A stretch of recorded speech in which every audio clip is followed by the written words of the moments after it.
Oi, eu vim aqui falar do livro Homens Sem Qualidades. Por que eu vim falar do livro? Porque eu fiz um post no Facebook e fez muito sucesso. Tá aparecendo um gato comendo? Eu fiz um post no Facebook falando desse livro que estava em promoção na Amazon, R$39, nova edição da Nova Fronteira, só que agora já perdeu a promoção, acho que agora já voltou a R$110, R$120. Nova edição desse clássico. O livro é praticamente um cubo, quase um cubo, e um dos melhores livros do século XX, talvez o melhor livro que eu já li, ali entre os melhores que eu já li, e eu vou falar um pouco desse livro. Por que ele não é tão conhecido? Olha, não? Só as costas dela aparecendo.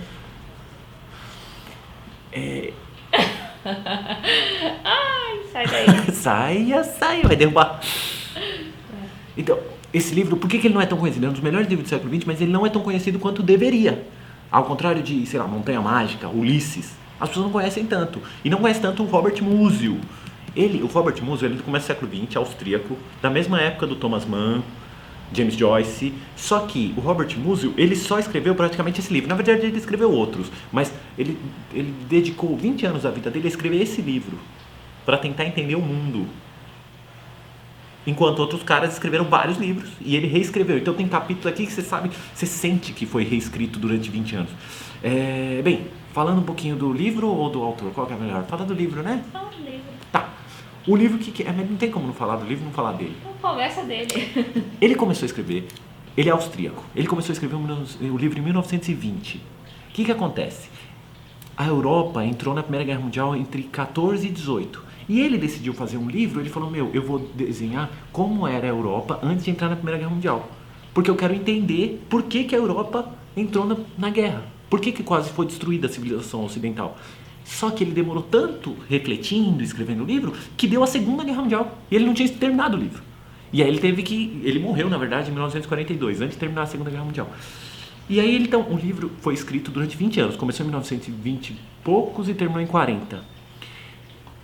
E ele trata da cena, como era a Áustria em 1913, antes da Segunda Guerra, da Primeira Guerra. Só que ele não e o livro tem uns 20 personagens que moram ali em Viena, um mais interessante que o outro, e o personagem principal que é esse homem sem qualidades, que não é sem qualidades, em alemão seria um homem sem atributos, melhor até do que sem qualidades, um homem sem características.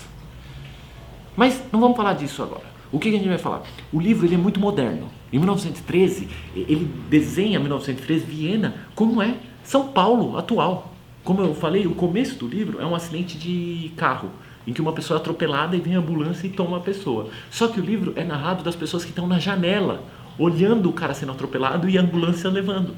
E é muito moderno, porque eles falam assim, as pessoas olhando falam, nossa, quem será que era o cara que morreu, né? Ou que sofreu acidente, o que aconteceu com ele? É essa coisa do anônimo, do sofrimento anônimo, que nem a gente tem aqui. Cuidar da vida dos outros. Também cuidar da vida dos outros.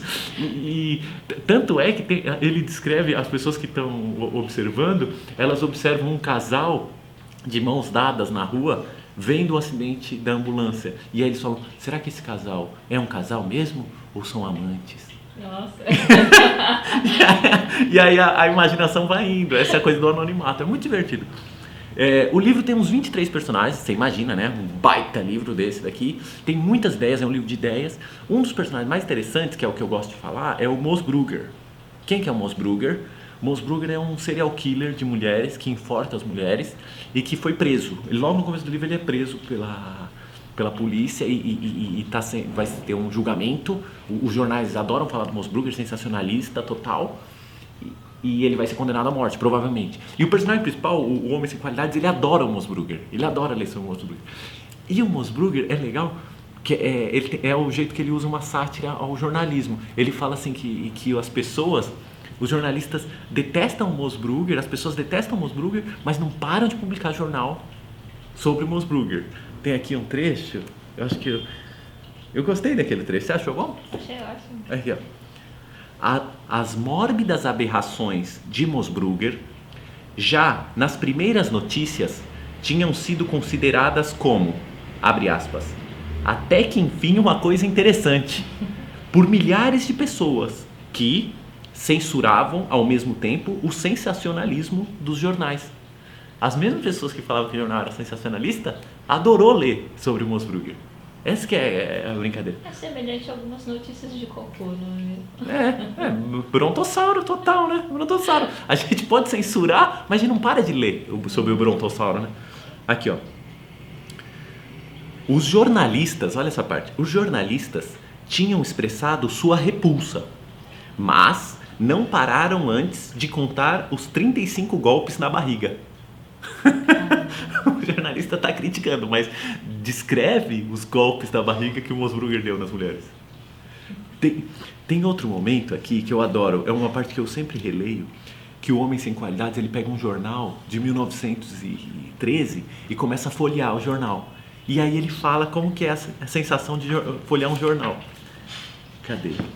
Eu adoro esse capítulo, eu sempre releio.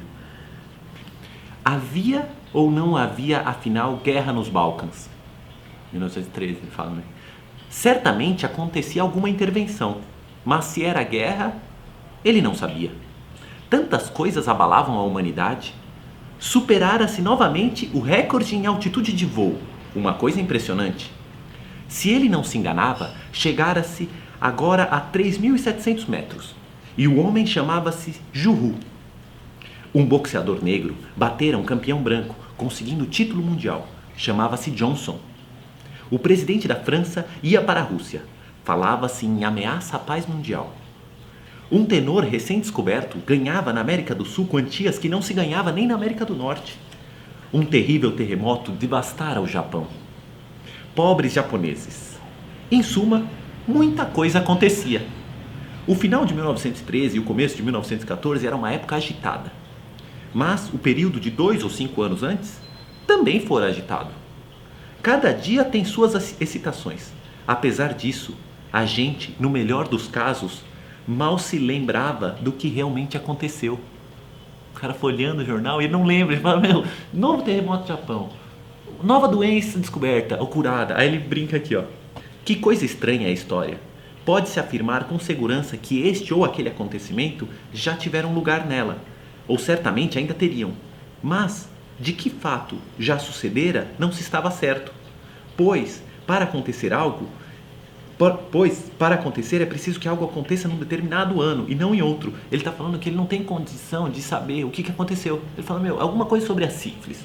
E aí depois ele brinca, em algum momento ele fala assim, eu não lembro se foi uma nova epidemia ou descobriu-se a vacina. Ele fala, eu não lembro se acabou a guerra nos Balcãs ou se começou. Porque a gente é uma profusão de informação. E aí ele fala que ele fala assim, a gente se sente na história como se estivesse dentro de um trem, chacoalhando, em que a gente não sabe para que caminho está indo. Aí falou, antigamente a gente se sentia dentro de uma charrete. Aí falou, hoje se sente dentro de um trem. E aí ele fala assim, há 100 anos a gente sentava com as mesmas caras em diligências. E em 100 anos, sabe Deus o que lhe acontecerá, mas estaremos nós sentados, novas pessoas em novos aparelhos do futuro, exatamente como agora. Que ele fala que a gente é empurrado para o futuro sem saber para onde está indo. E é engraçado porque você lê esse livro que é 1920, a gente está em 2020 e lendo, e é o que a gente está vivendo. E como ele termina o parágrafo, que é sensacional, a última coisa que eu vou falar, como ele termina o parágrafo é assim, ó. Ele, né, o personagem principal, sentiu-se furioso com essa passiva aceitação de mudança e de circunstância.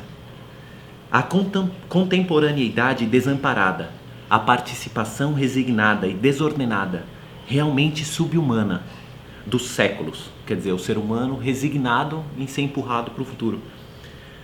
Aí, ó, aqui, a participação resignada e desordenada, realmente subhumana dos séculos, como se de repente se rebelasse contra o chapéu que estava em sua cabeça. É sensacional, porque ele resume todo o problema do cara com o chapéu que ele comprou.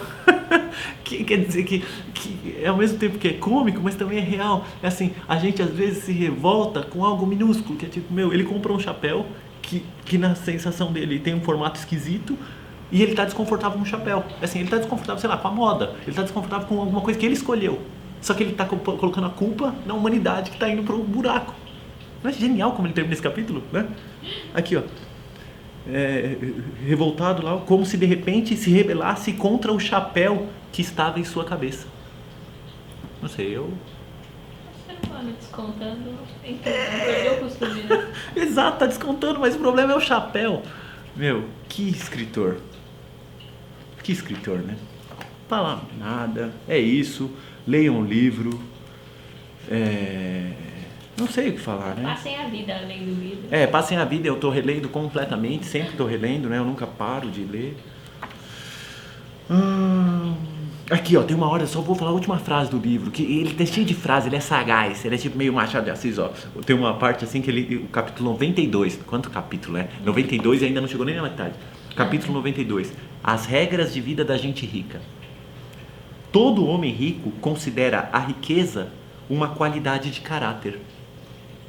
Todo homem pobre também.